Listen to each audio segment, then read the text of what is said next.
श्री गणेश दत्त गुरुभ्यो नमः।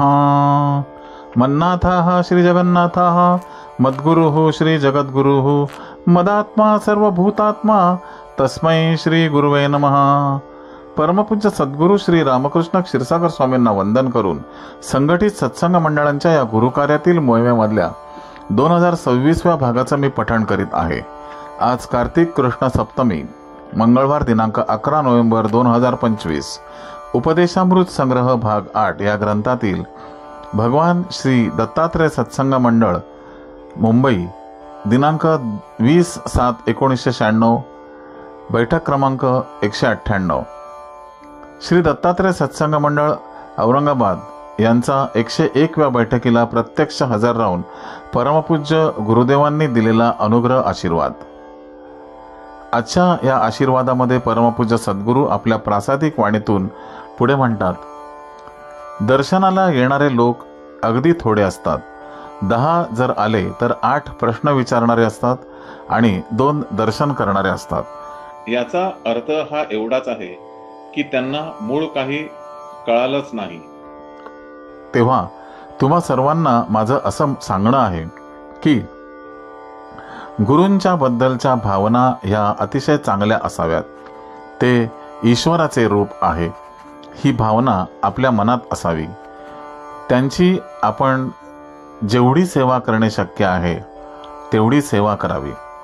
त्यांना हे ज्ञान असतंच। तुम्ही विचार करा की तुम्ही मला नमस्कार केल्यावर मला समजतं की यांनी कशासाठी नमस्कार केला, हा कशासाठी आला, काय आला। तुम्ही लोकांनी मला त्याची आठवण करून द्यावी का? तर अजून हे झालं नाही, अजून ते झालं नाही, मुलाला नोकरी लागत नाही, हे बरोबर नाही। आणि असं हे का घडतं तर मधल्या काळामध्ये असे काही लोक निर्माण झाले की त्यांनी लोकांना काहीतरी निरनिराळ प्रकारची व्रत सांगितली, वैकल्य सांगितली, कोणाला पारायणे करायला सांगितली, कोणाला जप करायला सांगितला। त्यांना अनुभव आला की नाही हे मला माहिती नाही, पण तुम्ही जप व्रत करून किती अनुभव येणार हे मला सांगा। तशी तुमची काय कुवत आहे त्याला वर्षानुवर्ष तपश्चर्यात घालवावी लागतात। तपश्चर्या करून आपला देह शुद्ध करावा लागतो, ईश्वराची अनुभूती घ्यावी लागते, तेव्हाच ते सांगतील त्याला फल येईल ना। अहो, तुम्ही कुठलंही रोपटं लावलं आणि रोज सकाळी जाऊन पाहिलं किती वाढलं तर वाढलेलं दिसेल का मला सांगा? दिसणार नाही। जेव्हा त्या रोपट्याकडे तुम्ही दुर्लक्ष कराल आणि काही वर्षांनी पाहाल, अरे बापरे फारच वाढलं की, तसंच असतं हे। तुम्ही रोज जर काही मागत राहिलात, सांगत राहिलात तर आम्ही ते तुमच्यासाठी देतच असतो। तुम्ही आम्हाला नमस्कार केलात, पूज्य भाव मानलात, ते आमचं कर्तव्य आहे। तुम्ही काहीही ह्या कल्पना करू नका।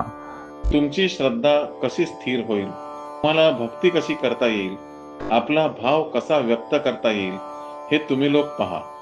पुढची जबाबदारी ईश्वरावर आहे। ईश्वर ही चीज अव्यक्त रूपात असली तरी ती जिवंत आहे, सजीव आहे। पूर्वी असेच एक विद्यारण्य स्वामी होऊन गेले। विद्यारण्य स्वामी गायत्रीचे दर्शन व्हावे म्हणून त्यांनी तपश्चर्येला सुरुवात केली। अखंड 12 वर्ष त्यांनी गायत्रीची सेवा केली आणि गायत्री प्रसन्न होत नाही असं जेव्हा त्यांच्या लक्षात आलं तेव्हा सेवा करणं सोडून दिलं आणि असे रस्त्याने चालू लागले की आता मला काय सेवा करायची नाही। इतक्यात पाठीमागून त्यांना एक आवाज आला, अरे विद्यारण्या, अरे विद्यारण्या। त्यांनी पाठीमागे वळून पाहिलं नाही। अरे मी गायत्री आहे, त्यांनी सांगितलं। आता मला तुझं दर्शन नको आहे। अखंड 12 वर्षे तुझी वाट पाहिली आणि मी तुझा त्याग केल्यावर तू मला हाका मारायला लागली। आता मला तुझे दर्शन नको आहे। तिने सांगितलं की तू माझं दर्शन घेऊ नकोस, पण पाठीमागे एकदा वळून पहा। ह्याच विद्यारण्य स्वामींना असा अनुभव आला की मोठी मोठी अरण्य दिसायला लागली, मोठी मोठी श्वापदे दिसायला लागली, समुद्र दिसायला लागले, डोंगर दिसायला लागले। घाबरून गेले की मग मी इथे काय पाहत होतो आणि आता काय पाहत आहे। इथे गायत्रीने आकाशवाणी केली आणि सांगितलं की ज्या दिवशी तू जपाला सुरुवात केली त्या दिवशीच मी तुला दर्शन द्यायला निघालेली आहे। पण हे ओलांडता ओलांडता मला तुझ्यापाशी यायला एवढा वेळ लागला। मग ते विद्यारण्यांच्या लक्षात आलं की आपलं पाप जोपर्यंत संपत नाही, आपण पूर्वजन्मी जे काही दुष्कृत्य केलं असेल ते संपत नाही तोपर्यंत देवदेवता दर्शन देत नाहीत। आपल्या इच्छा पूर्ण करीत नाही, मग विद्यारण्यांनी असं सांगितलं की असा चमत्कार घडण्यासाठी तुझा हा मला साक्षात्कार झाला आहे, हे लोकांना सांगण्यासाठी तू काहीतरी चमत्कार कर. मग गायत्रीने सोन्याचा पाऊस पाडला आणि तो दिवस म्हणजे दसऱ्याचा दिवस, आपण जे सोनं गोळा करायला जातो तो दिवस आहे हा. त्या दिवसापासून त्या पानाला, आपट्याच्या पानाला सोनं म्हणण्याची पद्धत आहे. प्रत्यक्ष सोनं नसतं पण त्याला सोनं म्हणण्याची पद्धत आहे. अशा या अनेक कथा या धर्मामध्ये आहेत. हा धर्म मुळात जिवंत धर्म आहे. हा जिवंत धर्म म्हणून साक्षात्कारी पुरुषांची परंपरा आहे. त्यांना ज्ञान आहे, वैराग्य आहे, पावित्र्य आहे. हे अशाच ह्या चरणाजवळ आता तुम्ही लोक येऊन पोचलेले आहात. तेव्हा कुठे ही साशंक न राहता ही जी सत्संग मंडळं तुम्ही स्थापन केलेली आहेत, ही काही भजन मंडळं नाहीत, ही कार्यकर्त्यांची मंडळं आहेत. या कार्यकर्त्यांनी आपल्या देवाधर्मासाठी, आपल्या गुरूंसाठी, आपल्या कार्यासाठी अहोरात्र झटावं. ह्याचा अर्थ तुम्ही प्रपंच करू नका असं माझं म्हणणं नाही. प्रपंच चालू ठेवा. हे सौख्य तुम्हाला जेवढं घेता येईल तेवढं घ्या, पण त्याबरोबर ह्या कार्याची एक आठवण ठेवा. आपलं हे कर्तव्य आहे.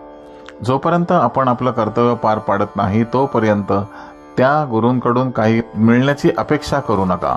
तुम्ही कर्तव्य पार पाडलं तर आमचं कर्तव्यच आहे तुम्हाला सहाय्य करायचं.